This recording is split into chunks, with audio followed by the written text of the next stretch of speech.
All right, let's dive into a really powerful story today. It's all about personal transformation, about what it really takes to escape the shadow of your past and just completely redefine who you are. And this right here, this quote is where it all starts. Trying to please everyone, I lost myself. Now I've lost everyone, I'm finding myself. Wow. That just hits you, right? It's not just some nice saying, it's the heart of this entire journey. It's about that painful, brutal truth that sometimes, to find yourself, you gotta lose everyone else first. Okay, so before we can even talk about the rebirth, we have to get into the shadow. We need to understand the conflict at the very foundation of this story, the force that shaped this person's life from day one. So check out this metaphor they use, the Hoover. And this isn't just, a family disagreement or a tough childhood. No, it's described as this demonic pull, a toxic family cycle that is literally trying to suck you back in, to drag you back into the darkness, no matter how hard you fight to get out. And get this wasn't some recent problem. The awareness of this toxic pull started when they were just 4 years old. I mean, can you even imagine? That's not just a bad memory. That's the starting line for a lifelong battle. It just shows you how deep these roots really go. So you might be wondering, how did this Hoover actually work? Well, it wasn't just a vague feeling. It was a set of incredibly heavy roles that were just forced on them, identities they never ever asked for. I mean, just look at the weight they were carrying. First, they were the firstborn carrier, basically carrying all the family's hopes and expectations in a new country. Then, they were the too early guardian, forced to be a responsible adult when they should have just been a kid. And then, after a heartbreaking family tragedy, the loss of someone named Sean, the role shifts again.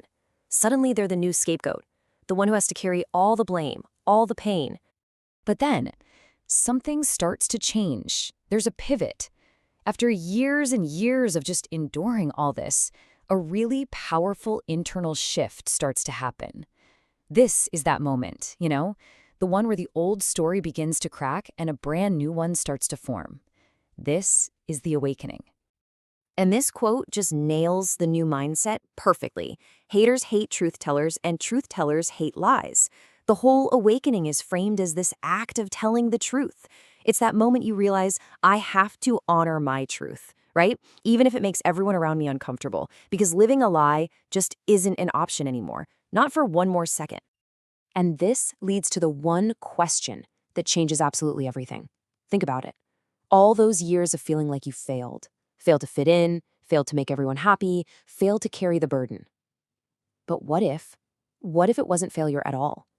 What if it was actually an incredible level of awareness, seeing something that nobody else could see? And this is where that crucial reframing happens. Look at this. The old story, I failed, becomes the new truth. I endured.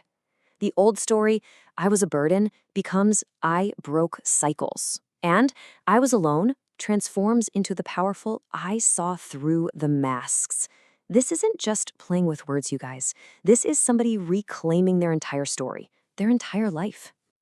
So, okay, this huge internal shift happens, but it couldn't just stay as a thought, right? Real transformation needs action. It's something you do. So, a personal ritual was created to physically and symbolically mark the moment, to step out of that old life and into the new one for good. And the process was this really intentional 3-step ritual.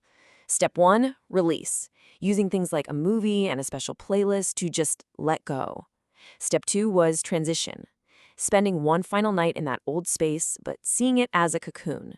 And then, finally, step 3, emerge, waking up to the very first day of freedom, completely untethered from that Hoover.